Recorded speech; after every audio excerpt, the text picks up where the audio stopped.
उत्तराखंड नैनीताल में हिंसा के बीच वायरल हो रही युवती के वीडियो से जुड़ा पूरा मामला क्या है। उत्तराखंड के नैनीताल में एक नाबालिग से कथित दुष्कर्म के बाद भड़की हिंसा के बीच एक वीडियो सोशल मीडिया पर वायरल है।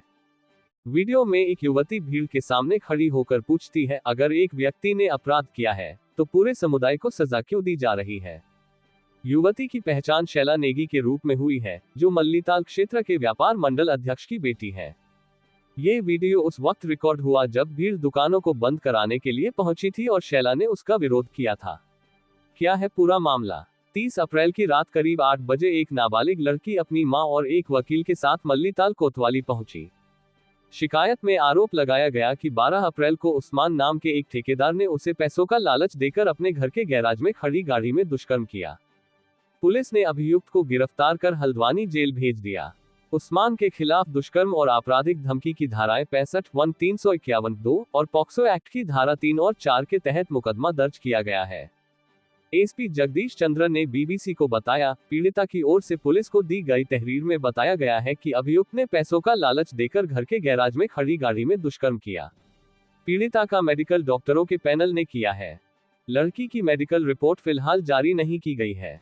30 अप्रैल को जैसे ही ये खबर सामने आई, मल्लीताल थाने के बाहर भीड़ जुटनी शुरू हो गई। कुछ ही देर में विरोध प्रदर्शन शुरू हो गया।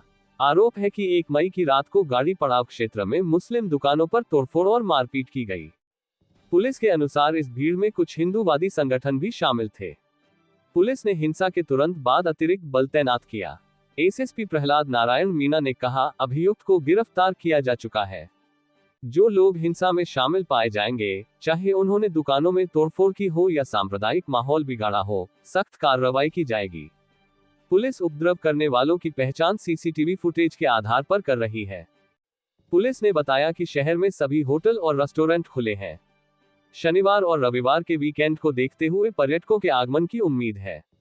यात्रियों से अपील की गई है कि वो बेफिक्र होकर नैनीताल आएं। भीड़ के सामने अकेली खड़ी शैला नेगी। इस बीच हिंसा के दौरान का ही एक वीडियो वायरल हो रहा है, जो स्थानीय महिला शैला नेगी का है। शैला ने बताया कि वो अपने पिता के साथ दुकान में काम करती है।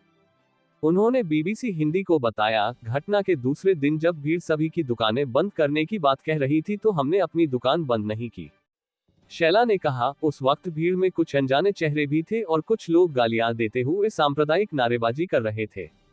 उन्होंने कहा, भीड़ में शामिल एक महिला ने मेरे पिता से बदतमीजी से पूछा कि तू हिंदुस्तानी है या पाकिस्तानी। उद्धरण चिन्ह। शैला के मुताबिक, ये सुनते ही मैं उस पर क्रोधित हो गई और खुद को रोक न सकी। शैला भीड़ से कहते हुए सुनाई पड़ रही है कि किसी एक व्यक्ति के किए की सजा पूरे समुदाय को क्यों दी जा रही है।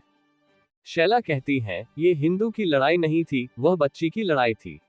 मैं समझती हूँ कि उसके लिए हर महिला को सड़क पर उतरना भी चाहिए। वह सवाल करती है, क्या वह भीड़ हमारे लिए सुरक्षित थी। उन नारों को मैं दोहरा भी नहीं सकती, बहुत गंदी भाषा का प्रयोग किया जा रहा था। उन्होंने कहा, अभियुक्त को सजा मिले या बच्ची को न्याय, भीड़ के मुंह पर इस तरह का कोई नारा नहीं था। शैली ने कहा कि इसके बजाय भीड़ एक खास समुदाय को ही निशाना बनाकर सांप्रदायिक नारे लगाए जा रही थी। शैला कहती है, बचपन से लेकर आज तक नैनीताल में इस तरह की घटना मैंने पहली बार देखी है। हम रहते एक साथ आए हैं, खाते एक साथ आए हैं, तो आज अचानक ऐसा क्या हो गया जो उन लोगों को बाहर निकालो।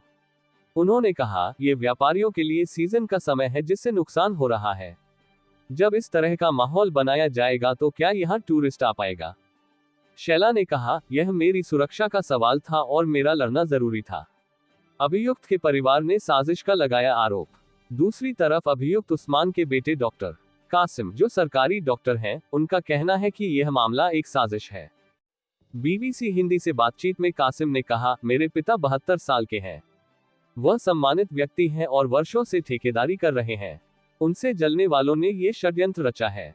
उन्होंने कहा, जिस रात तहरीर दी गई, 2-3 मिनट में 250 लोग थाने कैसे पहुंच गए। ये जानबूझकर सांप्रदायिक रंग देने की कोशिश है। उनका दावा है कि पुलिस ने घर की गाड़ियों और सीसीटीवी की जांच की, लेकिन कुछ भी संदिग्ध नहीं मिला। इसके बावजूद उनके घर को फॉरेस्ट लैंड बताकर नोटिस चिपका दिया गया। उन्होंने हाईकोर्ट में याचिका दायर की है। बीजेपी नगर अध्यक्ष नितिन कार्की का कहना था कि बुधवार रात वह और उनके सहयोगी मल्लीताल थाने में मौजूद थे जब स्वाति परिहार नाम की महिला लड़की और उनकी मां को थाने लेकर आई थी। कार्की ने कहा, उस समय दुकानों को शांतिपूर्ण ढंग से बंद कराया जा रहा था, लेकिन तभी एक व्यक्ति ने खास समुदाय के खिलाफ टिप्पणी कर दी, जिसके बाद माहौल बिगड़ गया। उन्होंने कहा, जब उनकी तरफ से लड़ाई शुरू हुई तब फिर हमारी तरफ से भी लड़ाई शुरू हो गई। नैनीताल में जो डेमोग्राफिक बदलाव हो रहा है उस पर रोक लगने की आवश्यकता है। बाहर से आए लोगों का सत्यापन होना भी जरूरी है। मुख्यमंत्री धामी की प्रतिक्रिया। इस मामले पर प्रदेश के मुख्यमंत्री पुष्कर सिंह धामी ने लड़की के परिवार से फोन पर बात की। उन्होंने कहा, आप अकेले नहीं हैं, सरकार आपके साथ है। मुख्यमंत्री ने अधिकारियों को निर्देश दिए कि परिवार को सुरक्षा, आर्थिक सहायता और मानसिक परामर्श उपलब्ध कराया जाए। बच्ची को स्पॉन्सरशिप योजना से जोड़ने और उनकी बहन की शिक्षा की जिम्मेदारी सरकार द्वारा लेने की घोषणा भी की गई।